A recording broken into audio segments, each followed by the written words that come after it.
Now this was the first year that this photographic competition took place, and normally in my experience when you launch something like this it takes a few years to gather some inertia, for word to spread to the photographers that this is something which is credible and worth entering. And I have to say that when I had the privilege of turning up to be one of the judges, I was absolutely astonished at the quality of the photographs that were received in year one. Roll on year two, because there are really some amazing images. And I have the duty this afternoon to run through and announce those winners in a moment. But before that, I'm going to introduce you to Andrew, who's going to tell us a bit about the competition, and thank the sponsors, so on and so forth. All important stuff. Thank you. Okay, thank you, Chris, and thank you all for turning up. I don't know how many of you were here last year, exactly a year ago, in absolute sweltering heat when we launched this scheme. Bird Photographer of the Year is a brainchild of Paul Sterry, to embarrass him sitting here, and nature photographers. It's a combination between nature photographers and the British Trust for Ornithology.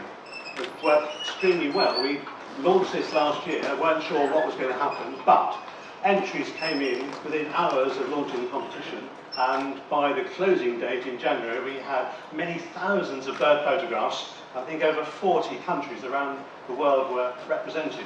And as some of the team, the initial team of judges, judging the pictures online, it was just amazing to see the quality of the images, the range of the images, the countries, the habitats, all that were represented.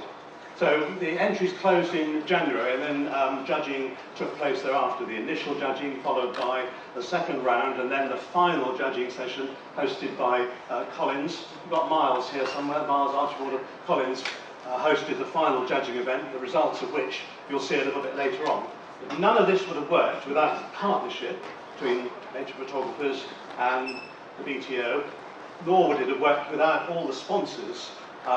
Where's Peter? Peter Antonio Swarovski, as you can see, really generous prizes. And Alan and Emily from Alamy, we have. Yes, oh, right, thank you very much, yes, for hosting some of the portfolios. And Maria Chilvers from Country Innovation, Raptor waistcoats for some the runners-up, and the Cameron Bespolka Trust for the Young Bird Photography. I think that Keith, somewhere here, is going to represent them. Keith Better, thank you, Keith. Digital Photographer Magazine, Amy and Helen. Here. They're not here, Andrew. Not here, unfortunately. Okay. And Birdwatching Magazine, Kate Wilkinson, Matt, Andrea Slate.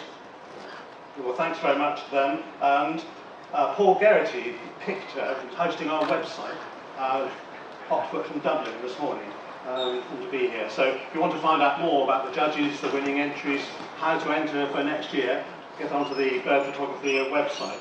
And Miles have already mentioned, and Julia from HarperCollins, of course, publishing the book, which is available, and Chris has kindly offered to sign copies of the book. Gardman are sponsoring the exhibition. You're able to get to Kew Gardens, I think starting on the 10th of September, right through until the end of January. The winning entries, many of the entries will be on display at Kew. So this is quite an achievement we've got to this stage from standing start a year ago. A lot of people have put in a great deal of really hard work. Rob Reed, where's Rob? You better stand up so you can see, really has worked tirelessly, night and day it seems, and particularly in the build-up to this, with all sorts of things. And BTO as well devoted a huge amount of time. Where's Jeff? Jeff Baker, and particularly, thank you for all your hard work. And Andy, Andrew Scott, Paul Stancliffe, I think is here, Mike Toms and Viola. Yeah, thank you very much. Good round of initial judges. Some of the team I've already mentioned here. Amy Jane Beer, where's Amy? Hot foot from a holiday, thank you. And many of the people involved with the BTO after the initial judging, and then the main judging panel. Chris maybe will tell you a little bit more about that when we come on to presenting the awards. So the main judging panel, again, you can find out more by having a look on our website.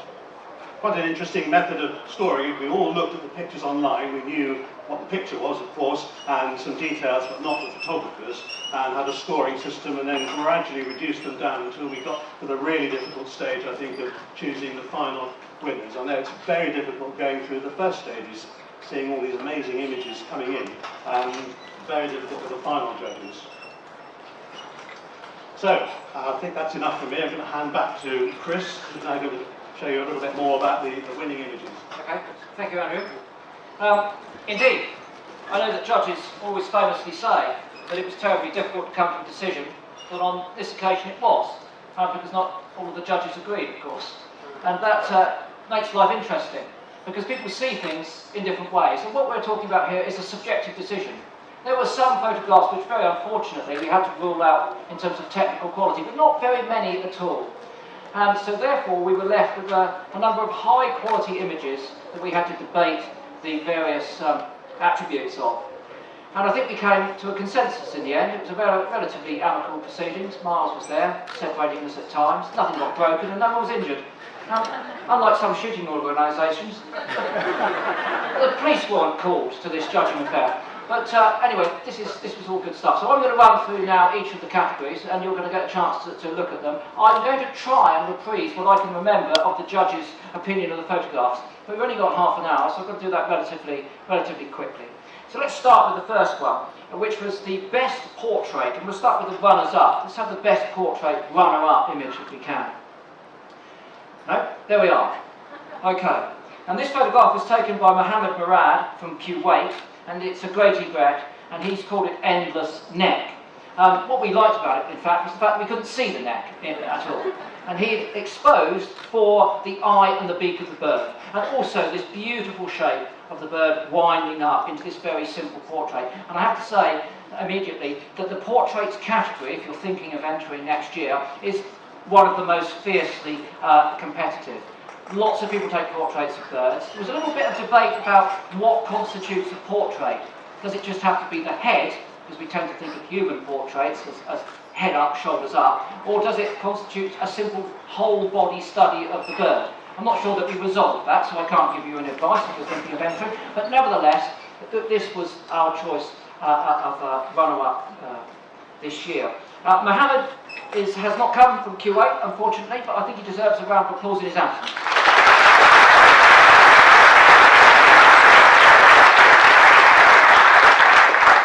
Moving on to the best portrait winner, we can have a look at that one. This is a photograph taken by Bensa Mate, and he's from Hungary, and he will be well known to a number of you. He's been a successful photographer from a very young age. In fact, many years ago, when he won the Wildlife Photographer of the Year Youth Award, I took him out onto Richmond Park to photograph deer. He was about that big at the time. And he's gone on to be a tremendous force in wildlife photography. And here's a photograph of these pelicans. He's been doing a lot of work with egrets, herons and pelicans in Hungary. He builds all sorts of special hides, if you like, and you're that way inclined, you can pay to visit his side. He's made a successful business out of this, and all credit to him, because there's a number of photographers who work professionally as photographers will attest here. Making a job out of wildlife photography is really hard. You've got to work really hard, not just in terms of taking photographs and getting brilliant pictures, but making the business model work. And that's something that Bensa had certainly done. Unfortunately, he too has not journeyed from Hungary to accept his award, but let's give him a round of applause.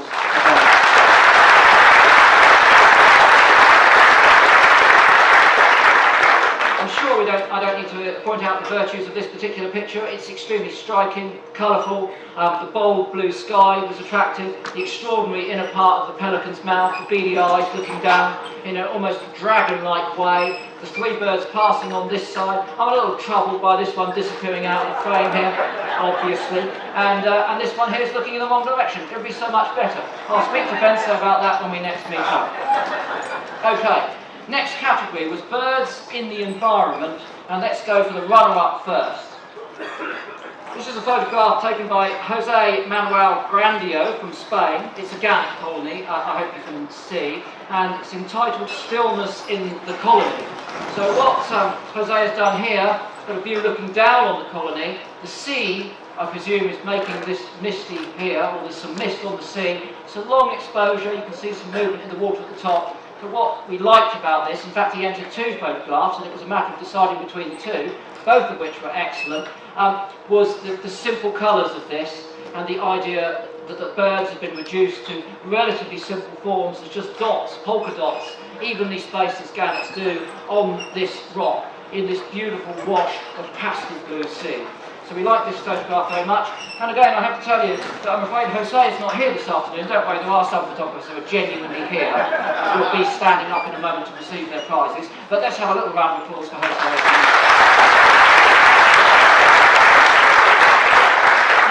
Okay, birds in the environment winner. Here we are, let's have a look at this. Bokeh. Bokeh. If you're not into bokeh, you're not into photography these days. Bokeh is big news. And this has got some beautiful bokeh. What the bokeh am I talking about? I'm talking about these out of focus highlights in the background, which are, well, I won't get into the technical explanation of how they're formed, but they're beautiful. And here, they very much form the central background to this photograph. Now, this photograph was taken by Chris Gomersall, it's a sedge warbler, of course, and he entitled it Song of the Silver Meadow. And it was the silver that clinched the prize.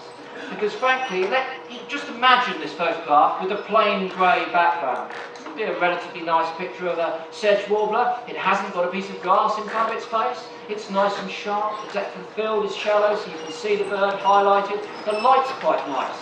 But frankly, folks, it's nothing without the bokeh. And this is fantastic. And the patterns it's made with the foliage here, the reeds in which the bird is standing to sing, are beautiful. And the softness, we felt, really transported you into this moment. The bird's open mouth, you can almost, if you can't imagine, hear the song coming out of this picture. I'm very pleased to say that Chris Gomersall is here today, so please give him a great round of applause and let's step up to the presenter.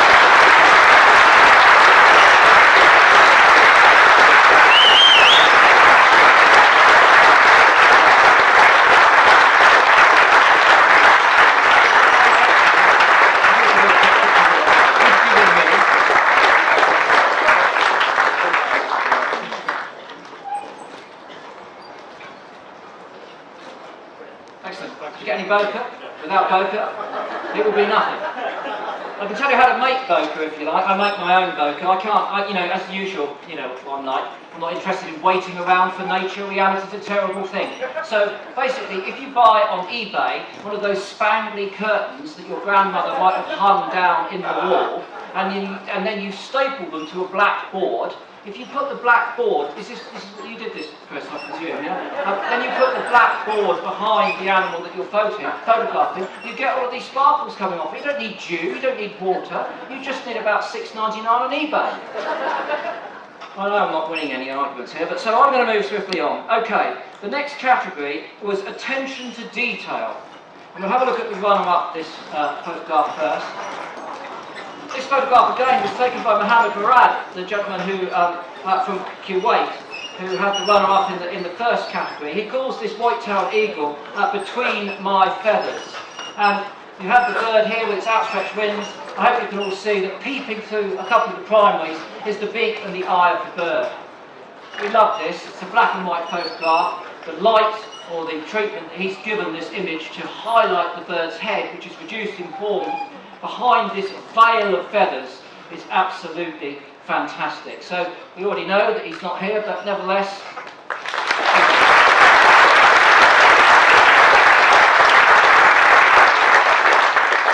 Okay, so the attention to detail winner. Let's have a look at this next one. This photograph was taken by Andy Parkinson, who, rather like Chris, is someone whose work you might know and admire. What did he call this one? Mute Swan in Detail. He didn't work long on that title since it was Attention to Detail winner, but he certainly saw something in this Mute Swan. And we were immediately drawn to this image because he's transformed a bird that we all see, and frankly, folks, we take for granted, into something that's entirely new. Now, for many years, I helped judge the Countryfile Photographic Awards, and I have to say the Wildlife Photography of the Year Photographic Awards, and we would get enormous numbers of swans entered, for the simple reason that they're big and they come to breed. So they're easy to photograph. And people therefore, there were a wealth of them. I honestly thought at one point you'd have to have a swan ban, because it was so tedious looking at all of these unimaginative pictures of a big white bird with an orange beak. But just look at this. This has been completely transformed into what? Some sort of glowing lotus flower emerging here from, presumably, we know, it's floating on the water. No head, no neck, no feet, just this beautiful luminescence here. And when we saw this photograph, we all lit up, quite literally. So it's a deserved winner of this category. Andy, please come and collect your award.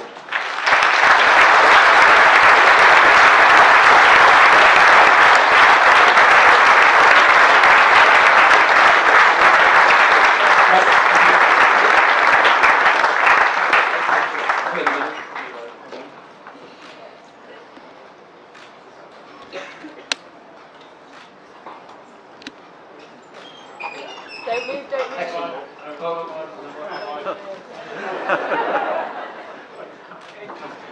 Thank you. Okay. Thank you very much.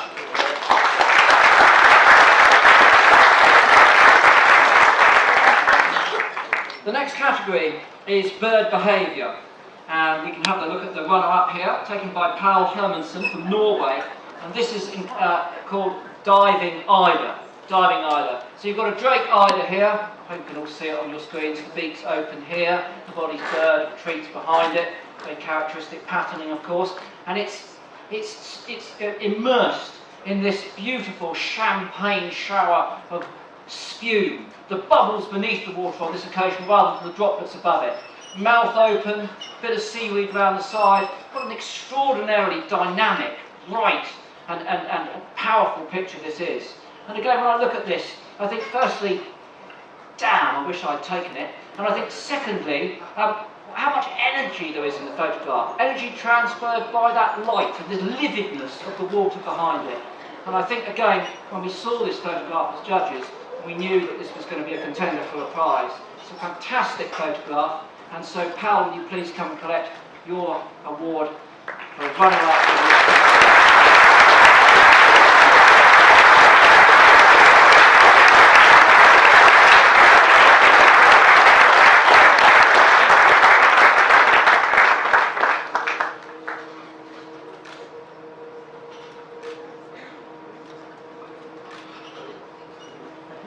Excellent, thank you very much. Yeah, we did exactly the same. This is a photograph by Sam Hobson. It's a herring gull and it's called Pasty Pirate. We like this photograph because of the action, because this is a bird behaviour that's frequently in the news. You would have read those lunatic stories in the popular press about herring gulls growing to the size of swans, about herring gulls carrying off children, pecking politicians' eyes out. I fantasise about that, I'm sorry. But you know what I mean? So we're in a process at the moment where herring gulls, unfortunately, and other gull species, but principally this one, are being demonised. Because I've got to tell you, and you'll know, most of you I'm sure, that herring gulls are a bird that's in serious decline. They're amber listed, I think. Amber listed? No one's nodding from the BTO, but I think they're amber listed. They're red listed now. What do I know? Okay, so they're red listed. So these birds are declining, but of course they're highly apparent in our cities. And in certain cities, people claim that they are making a real nuisance of themselves. In fact, I came very close once on the Isles of Scilly to being arrested for feeding the birds. And I so wish it had happened. It would have been great on the CV. Apparently there was some little sign saying, please don't feed the birds. And I was feeding the birds, and a man came up and said, please don't do that. Obviously I ignored him. And then within minutes, because it was the Isle of Scilly, a policeman turned up. A very good-natured man. And I said to him, please arrest me for feeding the birds. It's going to look so good in the press. And he refused to do that. And I said, really, the greatest crime that was taking place here was not me feeding the birds, but the fact that I had to spend £9.50 on the fish and chips. Many of you will know about the pricing structure of meals on Scilly. It's ludicrous.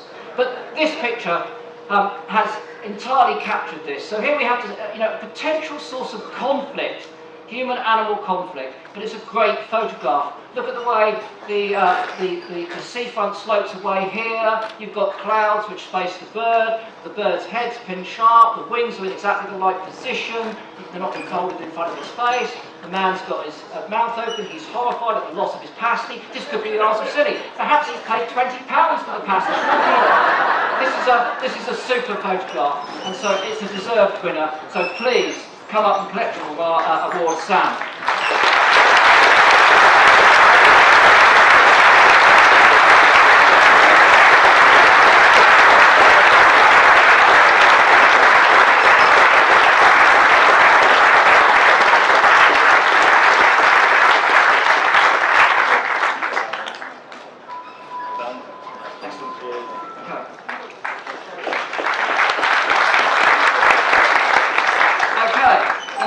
category is birds in flight, which is pretty much self-explanatory, of course. Let's have a look at the runner-up here.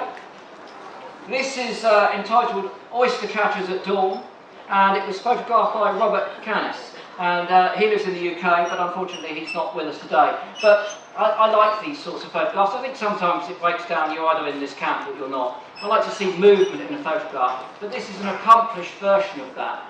The birds are still discernible as the species portray.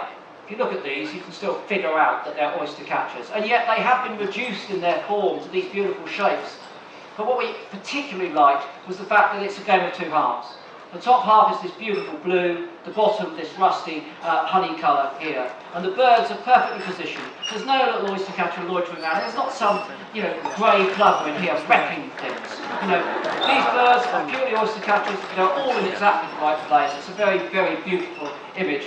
But so, although Robert isn't here this afternoon, I think it definitely deserves it.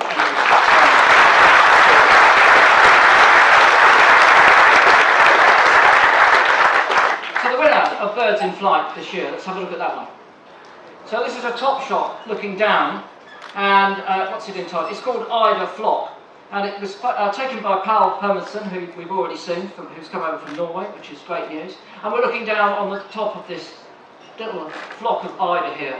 Mixed sexes, got the males in with the females, but again, this is a photograph about pattern and opportunity. The birds are reduced in form. You can't really see them that well until you look into the photograph. They're all grouped together in this tight flock. Something spooked them, perhaps it was Pal, and then you've got the water behind them. But they're beautifully framed in the darker sea around them. And again, this is one of those photographs that just immediately leapt out of us as being a striking image, just like his other Ida photograph. He's an Ida photograph champion, there's no doubt about that. So, Pal, please come and collect your award.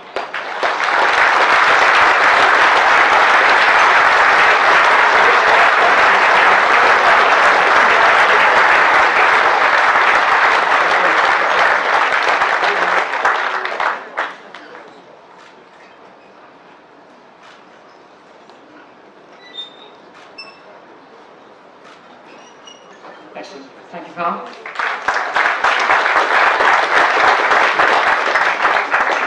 Okay, what I should have said, of course, is as soon as we saw it, everyone went, "Ooh." But I didn't, which is just as well. Okay, so moving on to the next category, garden birds. Now again, obviously this category had plenty of entries. Let's have a look at our runner-up, this garden bird here. This was photographed by Alex Meek, another UK photographer. It's a nuthatch, of course, and the title he gave it is Who's That? And we're here looking at one of these infinity pools, one of these reflection pools. And again, I think there was a consensus among the judges that this type of photograph had been seen, had certainly been done, had been done a tremendous amount. I think there are plenty in here who put their hands up and say that they've done it. I've done it with damselflies as opposed to birds of any kind. So it became very popular, and therefore, in order to carry on the trend, if you like, you've got to take a photograph which is pretty good above the rest. And we felt that this one was. The lighting's lovely, the silvery blue on the leaves here, the way that the animal is framed, but also just the position of the bird. Frankly, it wouldn't work in terms of the shape of it, I don't think, unless its head were cocked up at that angle. It's very, very neat. And the reflection is almost perfect. It's a little bit out down here, something the nuthatcher sneezed just before and caused a small ripple. But nevertheless, this is a super photograph. Very sadly, Alex can't be with us either this afternoon, but we're certainly going to give him a round of applause for his effort.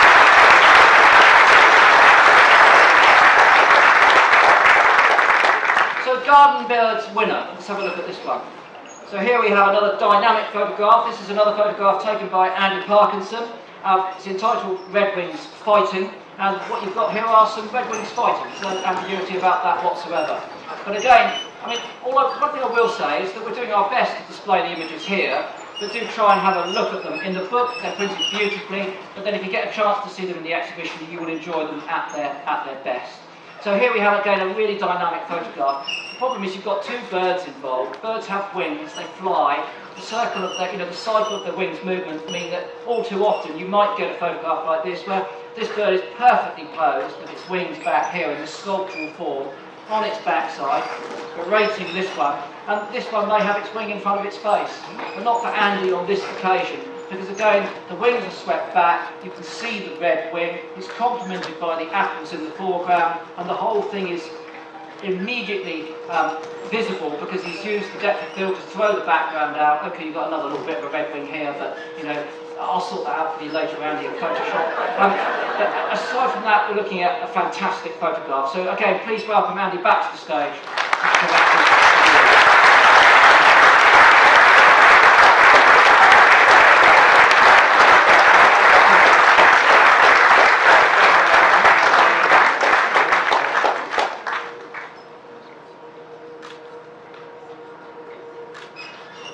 Excellent, thank you very much. Okay, the next category we've got is creative imagery. Let's have a look at the runner-up, which was a photograph taken by Rachel Piper, another UK photographer. It's a starling murmuration, and this one is entitled Tring Murmuration. One could only presume that it was a murmuration taking place somewhere near Tring. We liked this. I mean, I think, Chris, you did a picture very similar to this. Lots of people have taken, oh, Danny Green, actually it was Danny. Danny Green has taken similar pictures to this, but this one's been transformed. And the objective of this category, which was commendably brave, was to offer people the scope to manipulate their images in a way which would mean that they weren't eligible in the other categories. So we were asking people to treat them and to use the initial image capture as perhaps nothing more than that, and then to transform it using software, or even before that. But we were very keen that this was thrown open to allow people's artistic interpretation to be used. And I think we had some interesting entries, but also some disappointing ones, because it's too easy just to dial in an effect that everyone else can do, and if you do that, you just have a different species of bird that someone else has done the same to.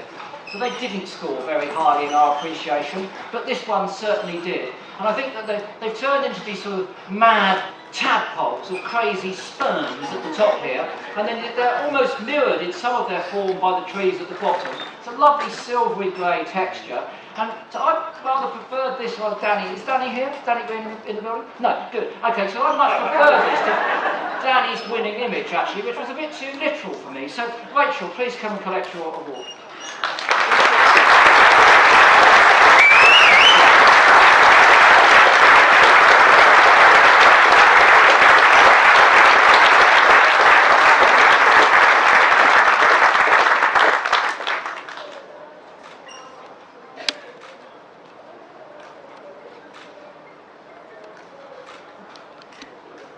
Excellent.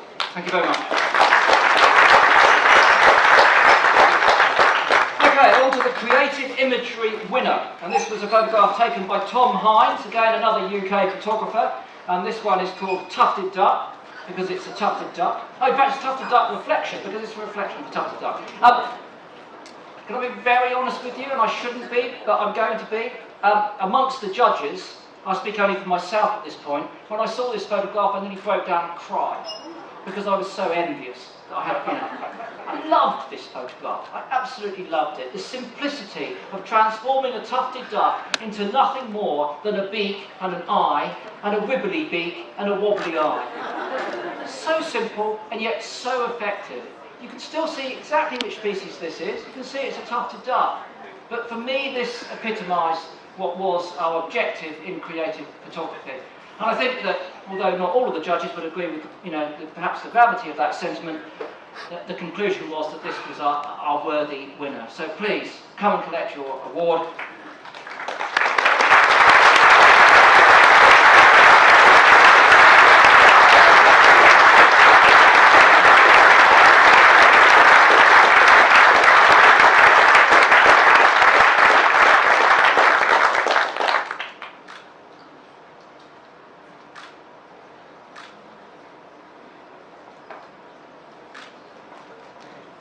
Tom, thank you very much.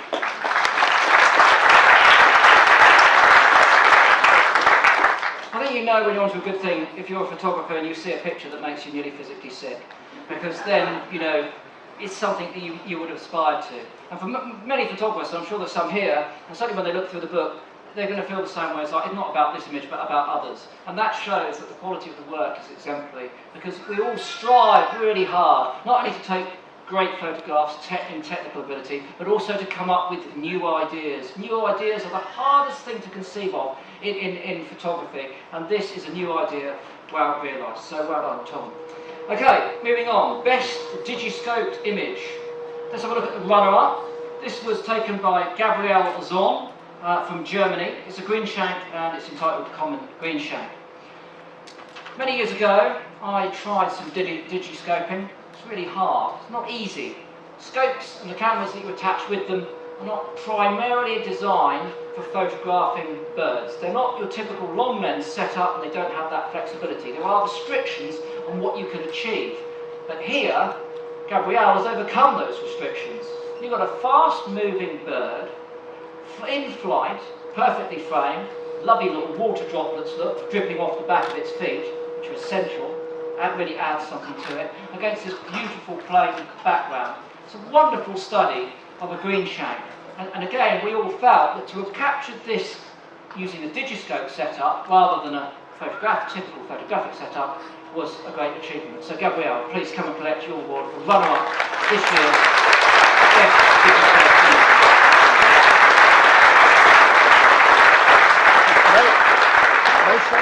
It's not here. Okay, we won't be collecting it at the moment. We'll have to post it. Gabrielle's not here.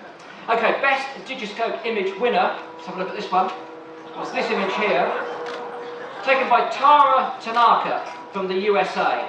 It's a western screech owl, and she's entitled it, Waking Up is Hard to Do. Here it is inside a cactus, presumably a saguaro cactus, and it's peeping out of its hole. It's lovely the way that the owl's plumage complements the sort of scabby texture of the outside of the, there's probably a botanical term for that, I don't know what it is, I'm going to say scabby. The scabby texture of the outside of the cactus. And again, all of your attention is drawn to this one open eye. It's a nicely framed portrait, and we thought that as a digiscope image, it was a worthy winner of this inaugural competition. I'm afraid that Tara is not here today, but please give her a little ripple from her. That it is that you can have in a competition to win without a shred of a doubt. It's the Portfolio Award. And if you are a photographer and you think when you sort through your best photographs, or those that you would seek to bother to process and eventually show someone, very often in any particular subject that you've been photographing, in any particular story, in any particular sequence that you've taken, there will always be one standout image. When I go away taking photographs, photographing, a cheetah, I only want one picture. How many pictures of cheetahs do you need to put on the wall? I mean, they're lovely animals, I just want one. I don't need a whole series of cheetah pictures. And also, if you get one good one, the other ones are not as good. So when it comes to putting together a portfolio, and you've got to make them all striking, but connected images, a portfolio shouldn't just be random things from around the planet, it's really, really tough. So photographers struggle in this, and in fact, amongst the judges, this is often one of the easiest competitions to judge, because it's easy to pick out the weaker of what are good photographs. There are always some that are going to be better than the others. This year's winner was Benza Mate from Hungary, and I think we're going to show a selection of his images here, or we're going to just show two. There's another slide, Chris. There is another slide coming up. There we are.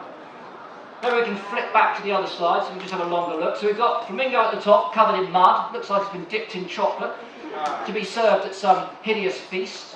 And here at the bottom we've got what looks like a juvenile night heron, and it's got this beautiful aura of spray around it, and a huff of breath here. Look about the huff of breath, like a mushroom cloud in the middle. Move on to the next ones. And here we've got hammercock juggling the toad. What one of us hasn't done that at some stage? And then this slow photograph here, so this is like second curtain flash. It's a long exposure which allows the hummingbird's wings to be blurred, and then it's flashed to freeze the body. But the wing of the wings have made this beautiful ring around the bird, so it was a striking image. And so on that account, Benza was awarded the Best Portfolio Award for the inaugural competition. And as you know, Benza is not here. He's currently lying in a desert somewhere with a dodgy hat on and a pair of binoculars. So let's just give him a round of applause.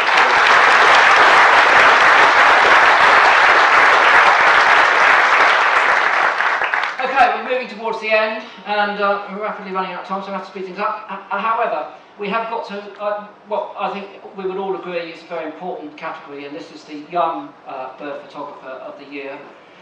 Very often we see a great deal of imagination in youth, because the young photographers haven't yet learned the rules, or the rules as we perceive them. And the trouble with a photographer is that once you've learned the rules, it's increasingly difficult to break them. And very often, younger photographers don't see that. So they take photographs far more instinctively, and they can be extremely striking. In third place this year, in the Young Bird Photographer of the Year, is this photograph by Josiah Launstein from Canada. It's a photograph of a great grey owl. Now, Josiah's not attending this afternoon, unfortunately, but it was a super photograph. The bird sat against the tree, the matching plumage and the bark, complementary colours, striation of these birch trees coming down here, which are out of focus, framing the bird nicely, and then, of course, framed across the top by this sprig of birch greenery. And we felt that, again, for a young photographer, this was a super photograph, and it's our third place choice this year. Let's have a round of applause.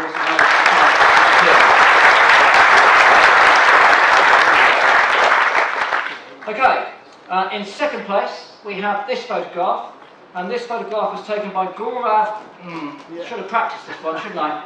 Ramna Rayanan. I'll get letters, but that's fine, I'll answer them.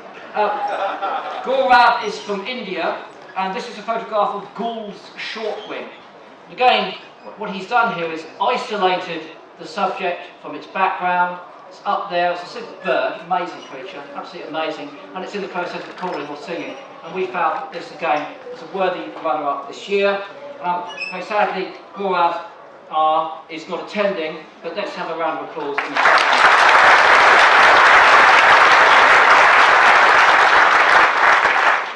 The winner of Young Bird Photographer of the Year this year is this marvellous photograph here of a little ringed plover taken by Mark Albiac, who's from Spain. And here, again, it's about colour. You can't really appreciate it on this screen. It might be better on the others. But this here is almost a bright yellow. It almost matches the ring, which is characteristic of the bird around, set off against a blue background. The colours in this are beautiful and subtle, and the lighting's nice and soft. The bird's facing into the frame. It's really nicely positioned. These few pebbles here balance the bird out in terms of making it a really beautiful shape.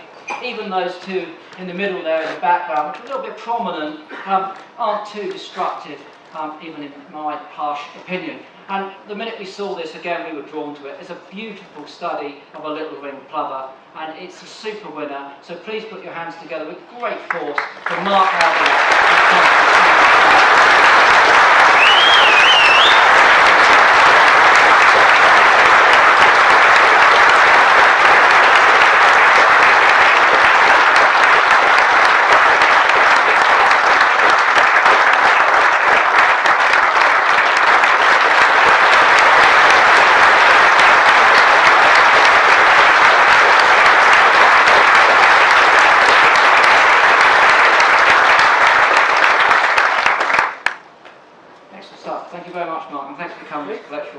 Stick it on the mantelpiece, but do come back to try and collect another one next year. That's what we like to see. Young people who once rewarded will keep trying.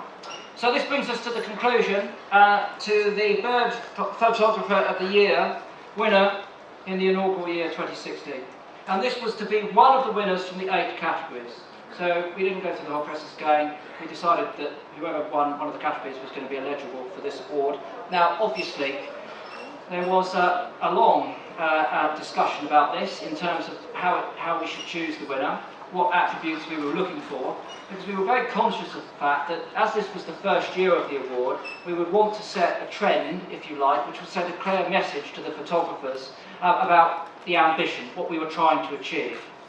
So if we chose a photograph which was surreal or illustrative, people might think that's what they should be entering next year. So that was, I think, the core of the judges' debate. We wanted to make sure this was the right choice, so we were saying something about the objectives of the competition. And then, of course, there were some very good photographs that you've seen. So once we decided we know the message we were trying to send out, you need the right photograph to send that message. And I think the consensus was that this was a new competition, and therefore we wanted to say something new with it. And we would perhaps be rewarding photographs which would succeed, maybe, in other competitions, but maybe would be up against a different style of photography. And I think we came to, therefore, a consensus that the Bird Photographer of the Year winner, 2016, was Andy Parkinson's Swan.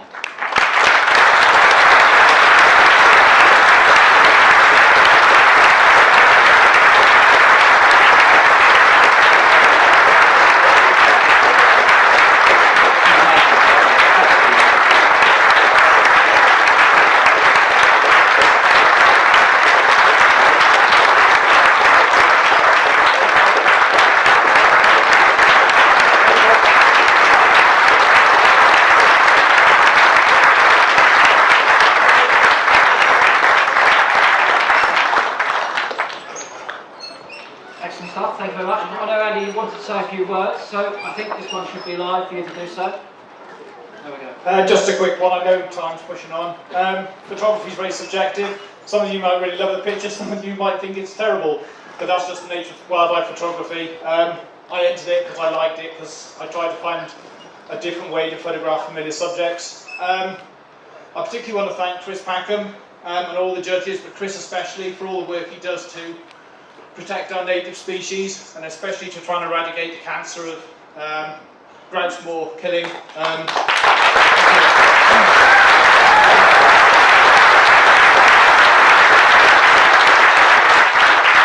a civilized society, killing animals for fun is a sign of the past, a barbaric Victorian pastime that needs to be eradicated full time. The last thing I want to say, I obviously need to thank my mother, because she's in the room and she'll be devastated if I don't thank her. So thank you, Mum, for everything you've done for me. I want to thank all the judges, all the sponsors, all the organisers, and I want to thank Swarovski especially for the fantastic prizes. Thank you so much. No more than anything else, I want to thank my wife. Because she's in the room, Andy, yeah. And she'll be in the car going home. And most likely at the hotel later, so it's impossible for me to be where I'm here today without her. So, thank you.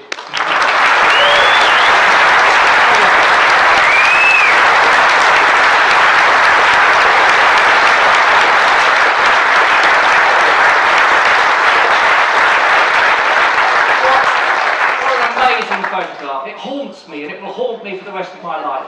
But of course I hope to be haunted next year if I'm invited to go back on the judging board, because we hope that the competition will continue to grow. To tell us a little bit more, Andy Clements, BTO. Oh, you've got one. Okay, you're fired up. Over Good, to you, Andy. thank you very much indeed, Chris. And my name's Andy Clements, I'm the Chief Executive of the BTO. You'll know the BTO as a gold standard science organisation. But telling stories from our science is enhanced so much when we have a canvas of the sort of images that you've seen this afternoon in this competition. And BTO feels very fortunate and very proud to be one of the joint owners of this competition, Bird Photographer of the Year. And I just want to say one or two words in wrapping up this afternoon. So thanks to all of our judges, our sponsors, and in particular for the Young Photographer of the Year, the Cameron Buspolka Trust. Cameron Buspolka was a young birder of great repute, and he was torn from us in a fatal accident. And his parents have set up a trust in his name and very generously supported the Young Photographer of the Year category within Bird Photographer of the Year. So big thank you to the Cameron Buspolka Trust and our winner today.